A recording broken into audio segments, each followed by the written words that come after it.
오늘 우리에게 주시는 하나님의 말씀은 열왕기상 18장 20절에서 29절까지의 말씀입니다. 온라인으로 각 가정에서 들어오시는 성도님들께서도 함께 봉독해 주시기 바랍니다. 열왕기상 18장 20절에서 29절까지의 말씀을 함께 교독하시겠습니다. 제가 먼저 읽겠습니다.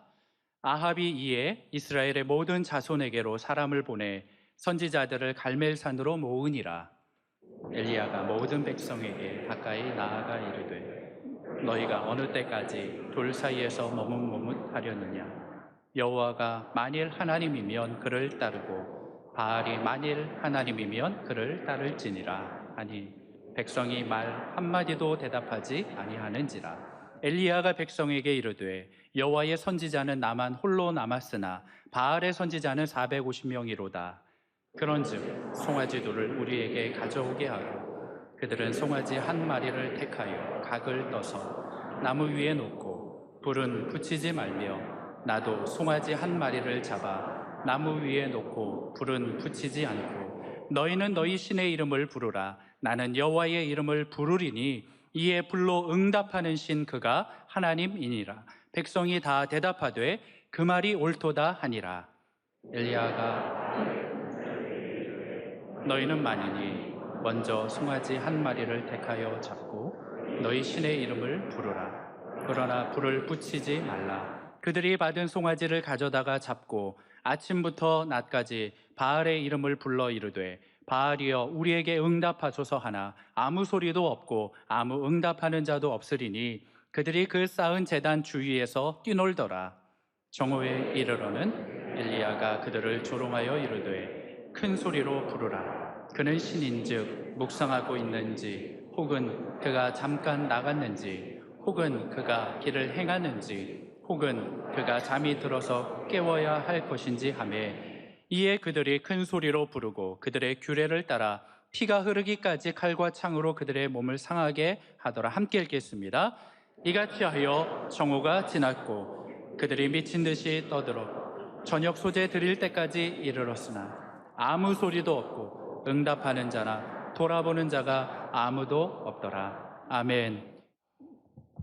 오늘 너무 추운 날씨인데 이 추운 날씨에 안아주시며 본당에 예배 드릴 수 있도록 이렇게 불러주신, 이렇게 믿음 주시고 환경 주시고 은혜 주시고 건강 주신 주님을 찬양합니다. 제가 지금 회복을 넘어 부흥 시리즈를 11번째 하고 있습니다. 이 회복을 넘어 부흥이라는 이런 슬로건을 제가 한 2년 전쯤 이렇게 참 기도의 제목으로 삼고 온 교우들과 함께 기도를 해오는데 공동체뿐만 아니라 이것이 우리 개인에게도 그대로 접목되기를 바랍니다. 오늘 저는 영적 기백에 관해서 말씀을 드리겠습니다. 회복을 넘어 부흥으로 가는 이 과정에 꼭 필요한 것이 뭐냐 하면 영적 기백이라는 것입니다. 이것은 신앙의 엔진과 꼭 같습니다. 여러분 20, 30년 오래된 차라도 엔진이 확실하면 차가 잘 달릴 수가, 끄떡없이 달릴 수가 있는 것입니다. 마찬가지입니다.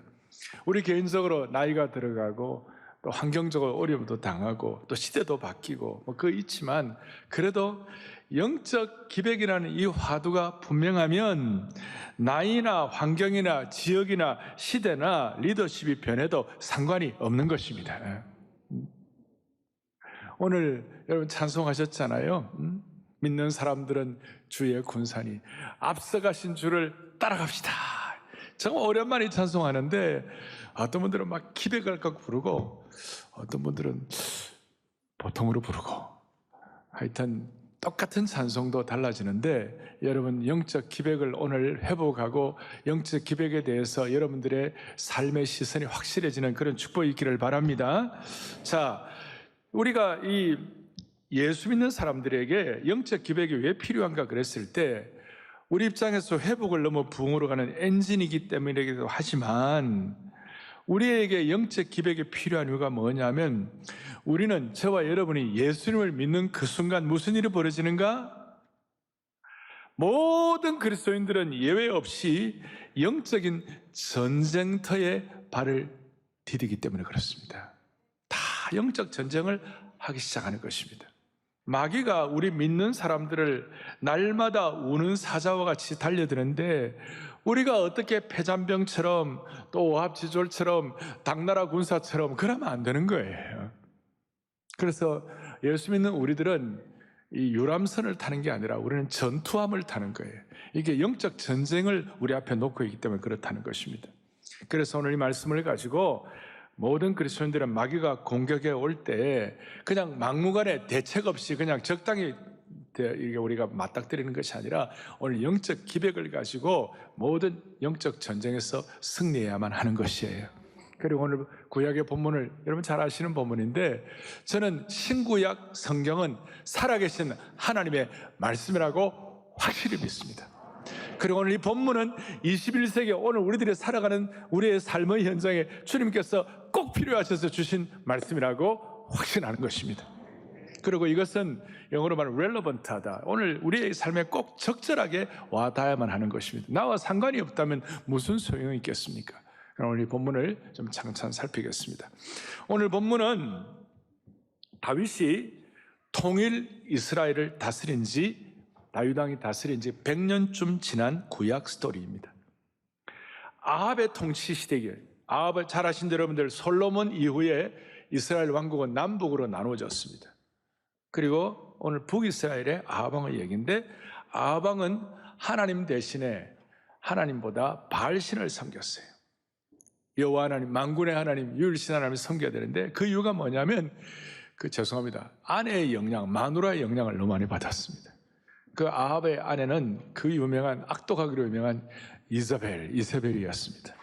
그럴 때 하나님께서는 그냥 그 나라를 그냥 두지 않으시고 엘리야라는 선지자를 예비하시고 그를 사용하셨습니다. 아합 왕의 잘못 때문에 하늘에서 비가 오지 않아갖고 3년이 넘는 기간 동안에 온 나라가 기근이 들어서 온 나라가 고통하는 상황이었습니다. 그리고 오늘 드디어 그 유명한 갈멜산의 전투가 시작된 것이었습니다. 갈멜산의 전투에 오늘 19절에 보니까 바알의 선지자 450명과 그 다음에 아스라의 선지자 400명이 갈멜산으로 모여 나오게 해가지고 소위 850대 1의 영적 전투가 일어나게 된 것입니다. 아마 이 장면을 갈멜산의 전투를 누가 영상으로 촬영을 한다면 아주 드라마틱한 장면을 우리가 촬영할 수가 있을 것입니다. 이런 뜻입니다. 한쪽 편에는 바알 선지자들이 화려한 예복을 입고 서 있습니다. 바알과 아세라 선지자는 자연의 신, 폭풍의 신, 태양신 이런 걸 섬기는 숭배하는 선지자들이기 때문에 이 사람들이 태양신을 섬기는 그 빛을 발하는 금속 목걸이를 목에 걸고 그 빛이 올 때 반짝반짝하고 말이죠. 그 빛에 눈이 부셔가지고 눈 뜨기 힘들 정도로 그런 대단한 광경을 갖고 있었습니다. 그리고 아합 왕은 왕의 옷을 입고 왕실 친위대 와 서 있었습니다. 그 맞은편에 엘리야가 초라한 옷을 입고 수염을 기른 채 지팡이를 막대기를 들고 서 있는 것입니다. 객관적으로 보면 한쪽은 너무나 위세가 대단해 보였고 한쪽은 너무나 초라했습니다. 한쪽은 너무 찬란했고 한쪽은 불쌍해 보였습니다. 그런데 오늘 본문 앞에 17절, 18절에 보니까 아합 왕이 엘리야를 보자마자 엘리야 선지자를 보자마자 뭐라고 하느냐 17절에 이렇게 나와 있습니다. 이스라엘을 괴롭게 하는 자가 너희냐? 하늘에서 비가 내리지 않는 것이 자기의 잘못인 줄 모르고 엘리야 선지자 때문에 이렇게 잘못되었다. 그렇게 생각하면서 아합 왕이 이스라엘을 괴롭히는 자가 너냐? 그 말을 듣는 순간 그 왕의 위세에 왕의 어떤 그 신란에 질타에 주눅들지 아니하고 18절에 엘리야가 대받아치는데 뭐라고 대받아치느냐면 내가 이스라엘을 괴롭게 한 것이 아니라 당신과 왕과 당신의 아버지 집이 괴롭게 하였으니 이는 여호와의 명령을 버렸고 당신이 바알들을 따랐음이라 그랬습니다. 그러니까 한마디로 영적 기백을 가지고 너가 이스라엘을 괴롭히는 자 아니냐 그랬을 때 아니라고, 이스라엘을 괴롭힌 자는 내가 아니라 당신이라고 그러면서 불꽃이 튀는 것입니다. 그 왕 앞에서 그 초라한 모습을 한 지팡이 들고 서 있는 그 엘리야가 기가 죽지 아니하고 자기를 비하하거나 부끄러워하지 않고 영적 기백을 가지고 눈동자 하나 흔들림이 없이 탄탄하게 서 있었습니다. 할렐루야. 예. 그리고 이제 850명, 아까 바알 선지자 450명, 아세라 선자 400명, 850명과 함께 이제 대결을 하자고. 당신들이 믿는 하나님이, 당신이 믿는 바알신이 진짜면 그걸 따르면 되는 것이고, 우리가 믿는, 내가 믿는 하나님이 진짜면 그걸 따르면 되는 것이다.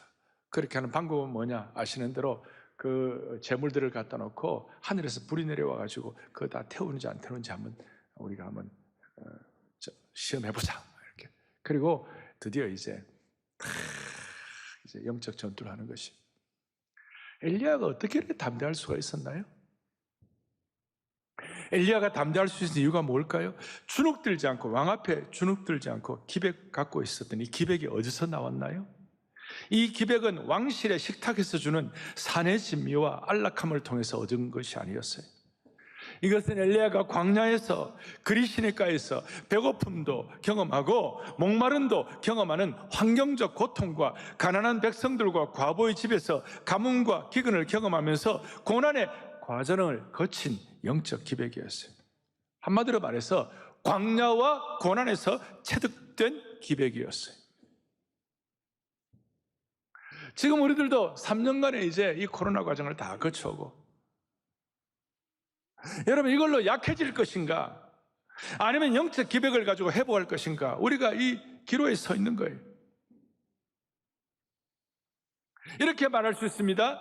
고통과 가뭄과 기근과 고난에 참여한 자는, 그것을 겪은 사람은 고통과 가뭄과 기근의 시대를 끝내달라고 기백을 가질 수가 있는 것이에요.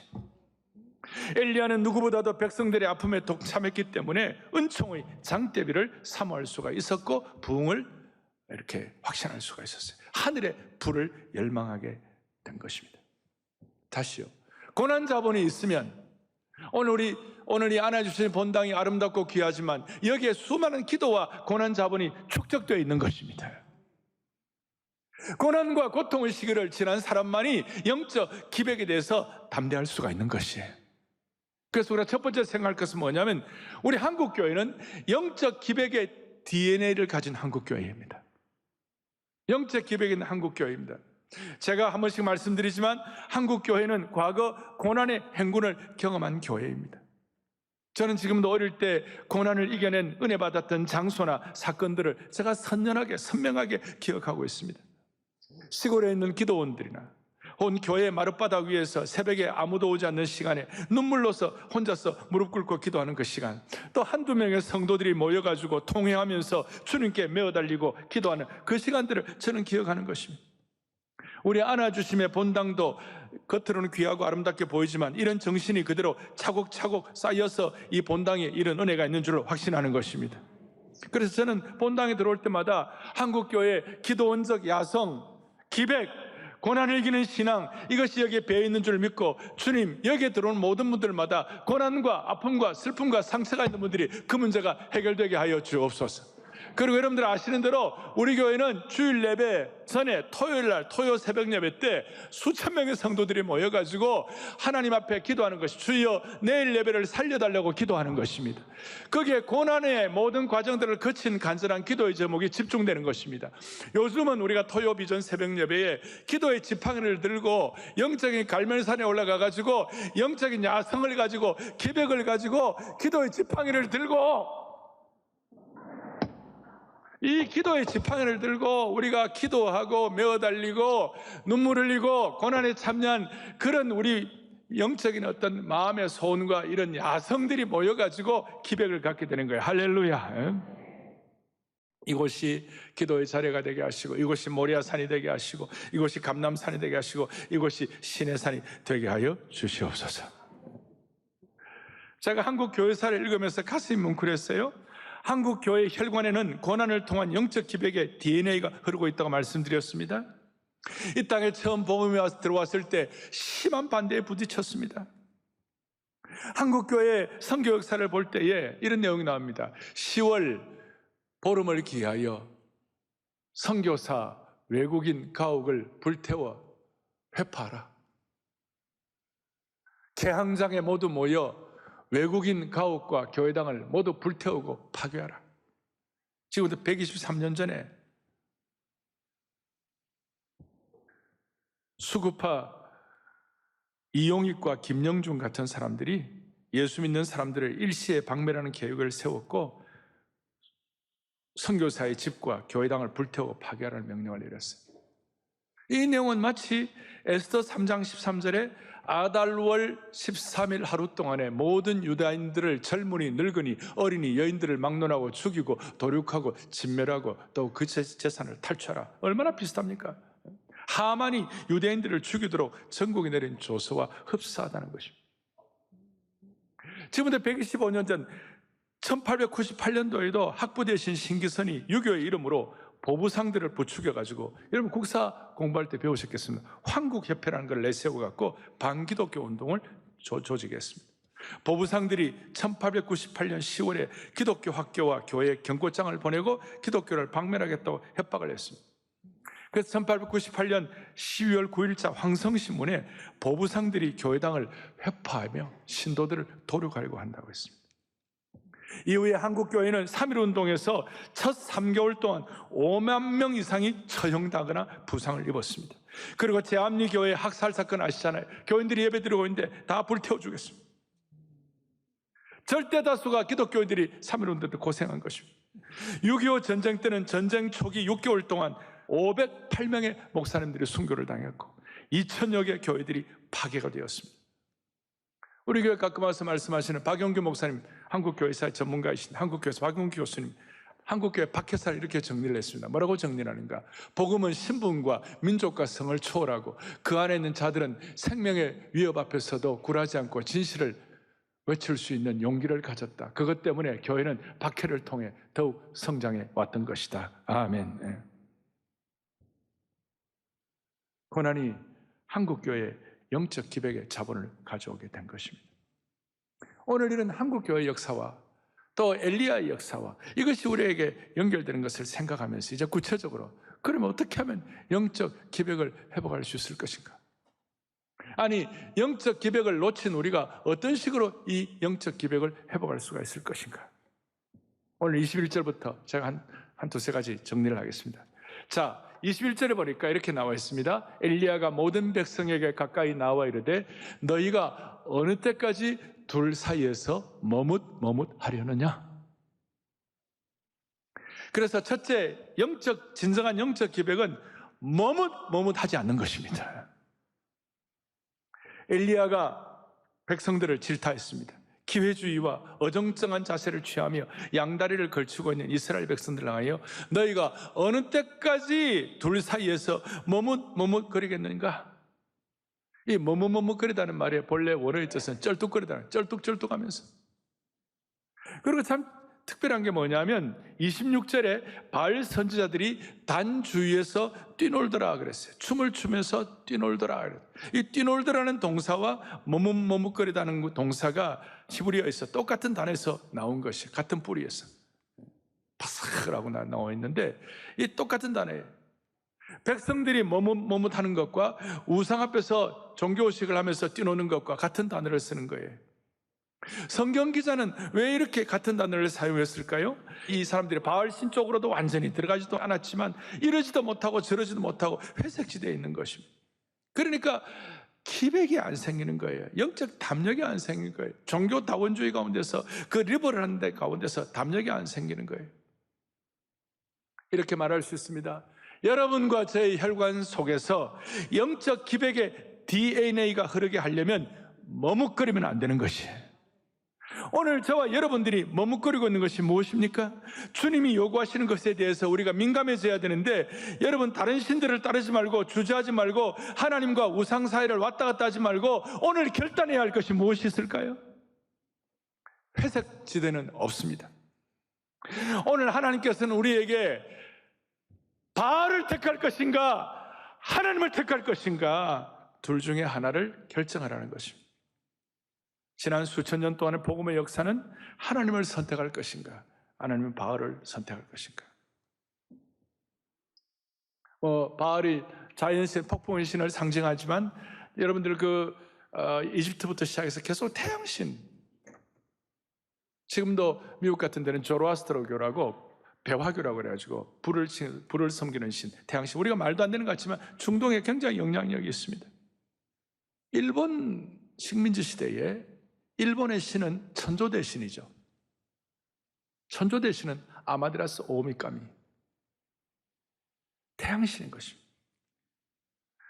그 태양신을 섬기지 않는다고 해서 많은 사람들이 우리 일제시대 순교를 당했습니다. 조기철 목사님이 감옥 가기 전에 장로교 목사님들과 함께 금강산 수양관에서 총회 수양회를 했는데, 그때 주 목사님의 설교가 그대로 지금 남아 있습니다. 그 제목이 뭐냐면 예언자의 권위였습니다. 한국 교회가 엘리야처럼 영적 권위를 회복할 것을 주 목사님이 촉구를 했습니다. 주 목사님 이런 말씀하셨어요. 여러분들도 엘리야의 신앙, 엘리야의 기도가 있으면 엘리야의 권능과 선지자의 권위와 담대함을 회복할 수 있을 것이다. 생사 여탈의 대권을 잡은 임금 앞에서도 두려워하지 아니하고 그 죄를 책망하는 엘리야는 일사각오의 기백을 가졌다. 오늘 이 예배를 드리면서 이런 설교가 쉽지는 않은데, 여러분과 제가 이 시대를 향하여 영적 기백을 가지고 일사각오를 가진다면 우리 앞에 있는 수많은 담들이 돌파가 될 것입니다. 어정쩡한 상태에 있는 젊은이들이 이 자리에 계시다면, 아니 어른들 여러분, 어느 때까지 둘 사이에서 머뭇거리겠습니까? 여호와냐 바알이냐, 그것을 선택하는 것이 부흥이고 영적 기백이고 일사각오가 되는 것입니다. 이런 기백이 있으니까 엘리야가 여유가 있었습니다. 여유가 있으니까 어떻게 보면 유머가 있는 것입니다. 바알이여 우리에게 응답하소서 막 그렇게 하니까 아무 소리도 없고 아무 응답하는 자가 없으니까 27절에 무슨 일이 벌어집니까? 정오에 이르러 엘리야가 그들을 조롱하여 이르되 큰 소리로 부르라. 그는 아마 묵상하고 있는 거 아닌가, 아니면 어디 저 놀러 간 거 아닌가, 그런 식으로 조롱을 하고, 아니 잠이 들어서 깨워야 할 것이 아닌가, 다른 나라로 휴가 간 거 아닌가, 이런 거 다 여유가 있는 것입니다. 엘리야가 조롱이란 말, 이 조롱이란 말은 성경에서 자주 쓰는 말은 아니죠. 다 사실 신앙적으로 볼 때 우리가 쓸 단어는 아닌 거예요. 그러나 한 번씩은 영적 기백이 있을 때는 장소에 따라서 성령 역사를 통해 가지고 거짓신을 섬기고 자신을 망가뜨리는 사람들을 향하여 이런 거룩한 조롱도 필요하다는 것이. 그리고 이제 드디어 30절에 다 내게로 나오라. 그러고 난 다음에 백성들아 내게로 나오라 하고 난 다음에 증인이 되어달라고 요청하고 살아계신 하나님의 역사를, 영적 기백을 가지고 확신했기 때문에 하늘에 불이 떨어지도록, 그리고 하늘에 불이 떨어져서 엘리야의 기도를 들으시고 돌과 흙까지 태운 줄로 확신합니다. 어느 시대에 돌과 흙까지 태워질 시기가 어디 있겠어요? 자, 이런 내용들을 가지고 두 사이에서 머뭇거리지 않으려면 여러분 두 가지가 필요합니다. 한 가지는 뭐냐? 세상의 숫자보다도 하나님의 숫자에 더 민감하면 되는 것이에요. 이제 중요합니다. 우리가 생각할 것은 엘리야가 850대 1의 숫자만 생각했으면 아마 어떻게 담대함과 영적 기백을 가질 수가 있었겠습니까? 사람들은 850대 1을 가지고 엘리야 850대 1 하나밖에 안 되는 엘리야를 초라하게 불쌍하게 생각했을지 모르지만, 엘리야는 오히려 반대로 하나님 없는 850명을 불쌍히 여긴 것입니다. 이 원리는 지금도 조금도 변하지 않습니다. 세상은 100명이 1000명을 당하고 작은 자가 강국을 이루고 약한 자가 강국을 천을 이루는 이 원리 잘 모릅니다. 신명기에 보면 무슨 내용이 나오는가? 하나가 천을 쫓으며 둘이 만을 도망가게 하는 영적 기백이 있다는 것입니다. 이걸 세상 사람들은 몰라요. 그러니까 하나님 나라의 원리는 다시요, 하나가 열이 둘이 만을 당하는 것입니다. 그러니까 이 영적 기백의 공식인데, 공식이 뭐냐? 850명 곱하기 하나님 없으면요, 그러니까 850명 곱하기 제로는요, 제로예요. 그런데 이게 850명 선지자, 이제 바알과 아세라 그 이방 거짓 선지자들 850명이 되어도 진짜 제대로 하나님 없으면 제로가 되는 거예요. 이게 공식이에요. 근데 반대로 엘리야 한 명이지만 곱하기 3이 되는 거예요. 왜냐하면 성삼위 하나님이니까. 곱하기 3이 되는 거예요. 그래서 저는 3을 좋아합니다. 마음 맞는 사람 3명만 모이면 나라도 세운다. 이런 3의 은혜가 12명이 되고, 이 12명이 뭡니까? 70명이 되고 120문도가 되고 300명 기도원 용사가 되고 500여 예수님을 성취하는 형제가 되고, 그 다음에 3000명의 변화된 사람이 되고 7000명 바알에게 무릎 꿇지 않는 하나님의 백성이 되는 것이에요. 이게 영적 기백을 향한 독특한 공식이에요. 변화산상에도 예수님이 베드로, 야고보, 요한 셋을 데리고 올라가요. 3명씩 그렇게 12제자 3 곱하기 4로 나누게 하시고, 하여튼 다시 한번요, 850 곱하기 하나님 없으면 뭐가 된다고요? 제로예요. 꽝이에요. 죄송합니다. 꽝이에요. 꽝. 그리고 나은 사람 곱하기 성삼위 하나님 뭐가 된다고요? 3이 되는 것이에요. 사도행전을 보면 참으로 놀라움을 금할 수가 없는데, 하나님은 그저 그런 다수의 사람을 쓰시는 것이 아니라 영적 기백으로 무장된 몇 명의 사람을 쓰시는 거예요. 바울을 비롯한 몇 명의 사람들이 자기 곱하기 성삼위 하나님이 되니까 사도행전 17장 6절에 무슨 내용이 나는가? 천하를 어지럽게 하는 이 사람들이다. 그 바울이 전한, 그 3명이 전한, 그 바울 초대교회의 그 강력한 영적 기백인 사람들이 전한 그 복음 앞에 대로마 제국이 항복을 하게 된 것입니다. 이런 사람들을 일으켜서 히브리서에서는 뭐라고 말씀하는가? 히브리서 11장 38절에 이런 사람은 뭐하지 못하느라? 세상에 감당하지 못하느라. 여러분, 영적 기백을 가지면 세상에 감당하지 못하는 사람들이 되는 것입니다. 이건 너무나 오늘 아주 영적인 어떤 핵심 중에 하나예요. 이 한 해 동안 여러분, 많은 사람들이 이런저런 얘기를 많이 하고, 전문가라는 분들이 이런저런 예측을 많이 합니다. 그런데 우리는 영적 기백을 가지고 우리들은 또 다른 차원의 우리는 삶을 살아야만 하는 것이에요.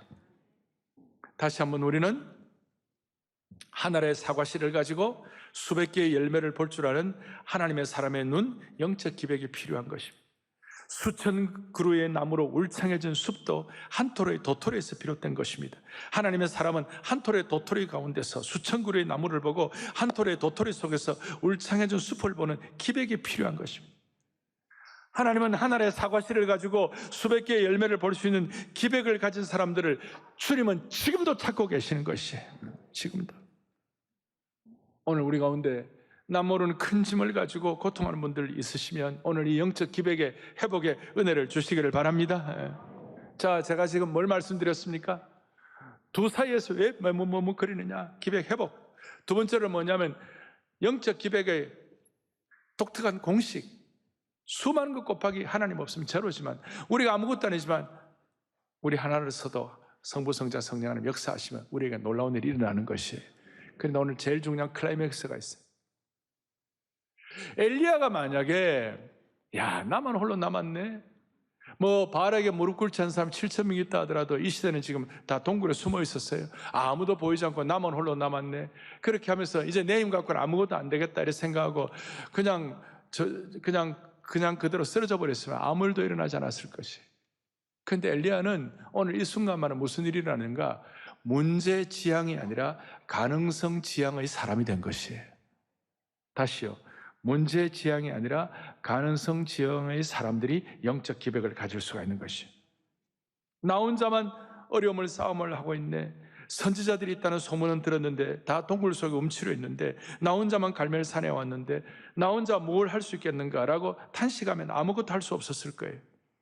그러나 엘리야는 문제보다도 더 큰 은혜를 사모했습니다. 문제보다도 가능성을 눈뜬 것이에요. 요즘 이제 2023년 들어왔고 정치, 경제, 문화, 사회, 주위의 모든 환경들에 대해서 요즘 어떠세요? 그러면 다 어려워요. 참 어렵다고. 물론 상황이 어렵습니다. 그러나 진짜 문제는 우리들의 신앙이 어떤 문제 앞에서 가능성을 보지 못하고 문제만을 계속 집중할 때 우리는 엎어지는 것이에요. 여러분, 세 종류의 사람이 있어요. 문제만을 보는 사람이 있어요. 미스터 문제 파인더, 프로블럼 파인더가 있어요. 또 어떤 사람은 문제를 볼 정도가 아니라 문제를 계속 확대 재생산시키는 사람이 있어요. 프로블럼 매그니파이어, 프로블럼 메이커 되는 사람이 있어요. 심지어 이런 말 들어봐요. 기빙수, 기도 제목을 빙자한 수자, 그래갖고 계속 문제를 확산시키는. 그런 사람들은 결국 문제 증후군에 걸리고 문제 지향의 사람들. 세 번째는 어떤 사람이 있습니까? 문제를 해결하는 사람이 있어요. 문제 해결의 가능성을 바라보는 자, 가능성을 problem solver죠. 문제를 해결하는 사람. 오늘 이 자리엔 여러분들은 문제만을 보는 사람, 문제를 확대 재생산하는 사람이 아니라 문제를 해결하는 사람 되기를 바라는 것이. 그럴 문제 지향이 아니라 가능성에 대해서 눈이 열려야 되는 거예요. 여러분, 이 세상에 문제없는 교회, 문제없는 성도 어디 있겠어요? 우리가 살아가는 동안, 숨을 쉬고 이 땅의 삶을 영위하는 동안에 모든 사람들은 다 문제를 갖는 거예요. 아무 일도 안 하고 아무것도 안 하면 아무런 문제도 생기지 않아요.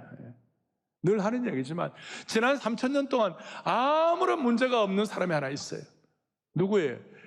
지난 3년 동안 이집트 미이라, 3,000년 동안 미이라는 아무런 문제가 없는 것이 다 아는 내용 아닙니까?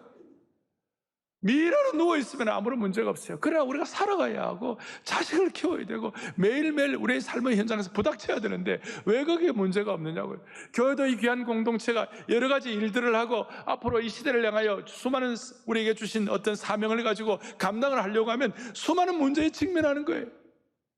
그런데 그 문제 앞에서 문제 지향이 될 것인가 아니면 가능성 지향이 될 것인가, 그건 우리에게 달려있는 것이고 거기에 의하여 영적 기백이 왔다 갔다 하는 것이에요. 잘 아시는 대로 페이스 리포트, 믿음 보고를 한 여호수아와 갈렙은 뭘 보았어요? 문제를 바라본 것이 아니라 하나님이 하실 수 있다고. 민수기 13장 30절 보니까 그 땅을 취하자 능히 이기리라. 이거는 문제를 지향이 아니라 가능성 지향의 방향을 잡은 것이에요.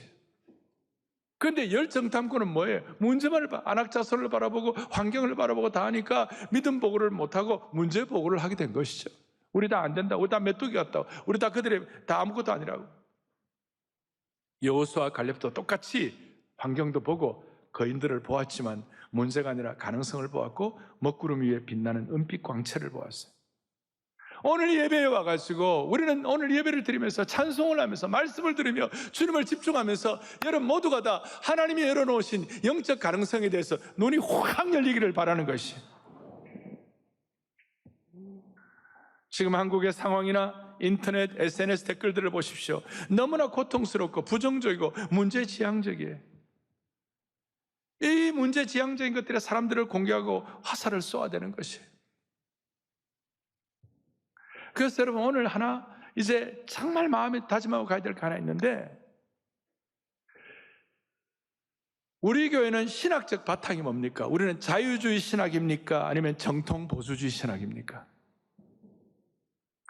우리 인간은 자유를 갖고 다 좋은데 하나님 앞에서 살아계신 하나님 지난 수천 년 동안 주신 이 신앙의 흐름이 있는데, 이 자유주의 신학은 소위 리버럴 디알러지는 뭐냐면 인간의 똑똑함, 인간의 지혜, 인간의 판단, 인간의 능력을 더하고 인간의 이성의 틀 안에서 성경을 판단하는 거예요. 그러니까 성경의 기적은 안 믿어지는 거예요. 예수님 부활 사건도 안 믿어지는 거예요. 성경의 능력도 안 믿어지는 거예요. 소위 성경의 모든 가능성에 대해서 문을 닫아버린 거예요.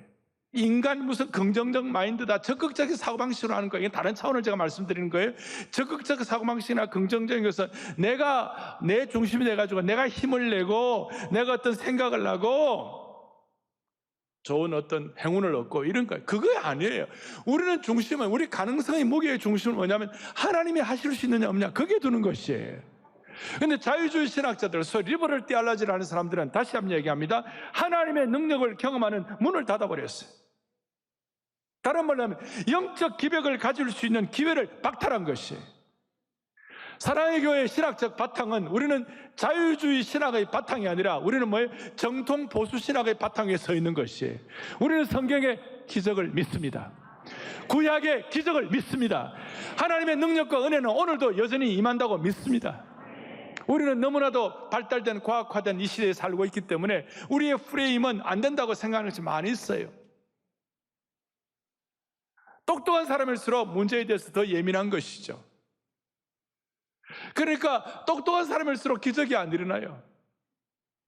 그러나 사랑의 교회에 있는 똑똑한 분들은 하나님을 향하여 문제 지향이 아니라 가능성 지향에 눈을 열어놓고, 우리는 자유주의 신학이 아니라 하나님의 가능성에 대한 기회의 문을 열고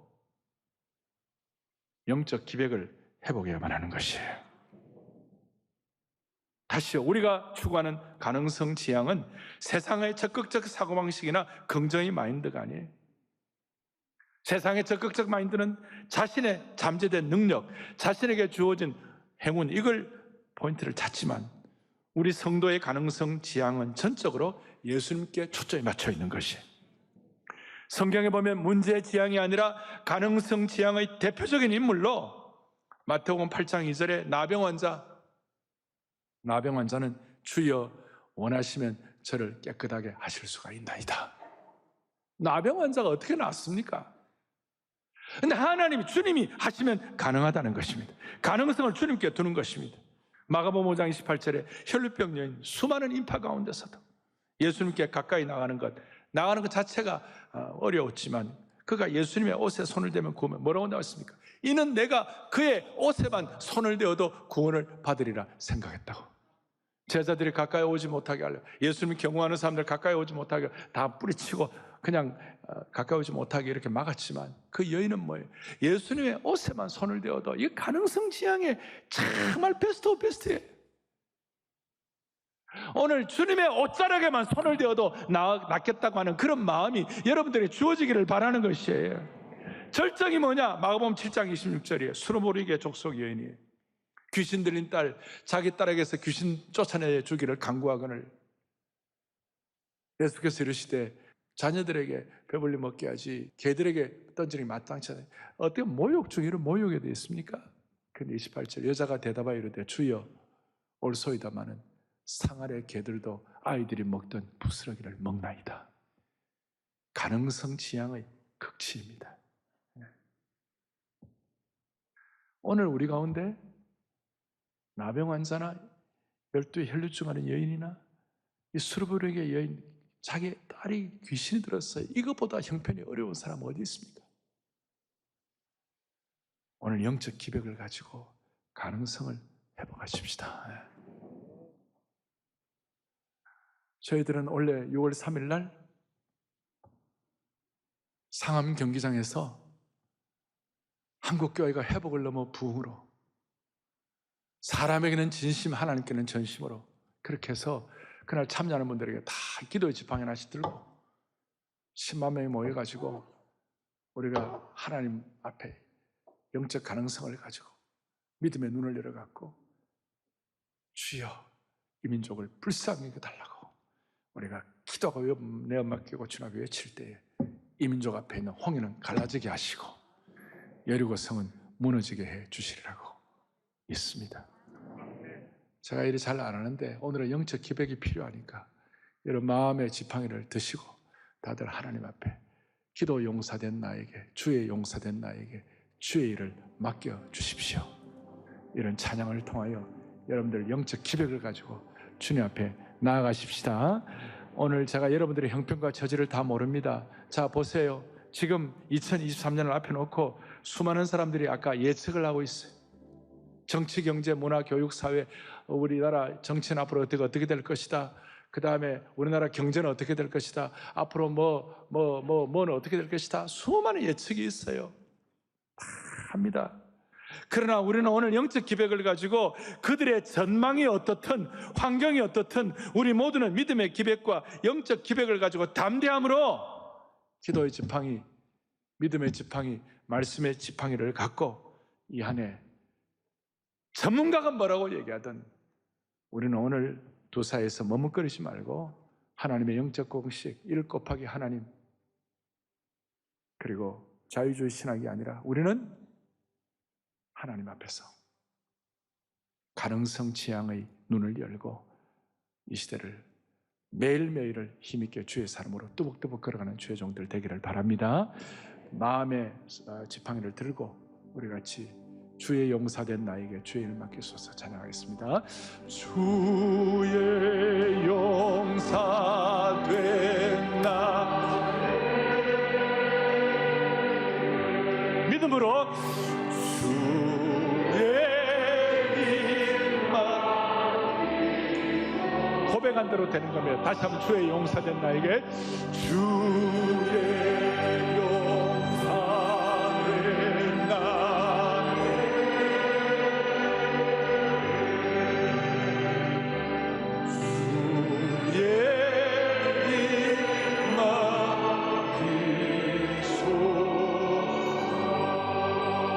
용사된 나에게 기도 용사된 나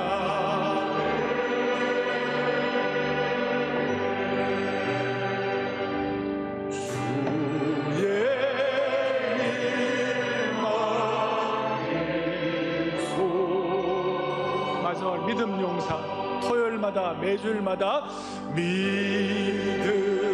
용사 된 나의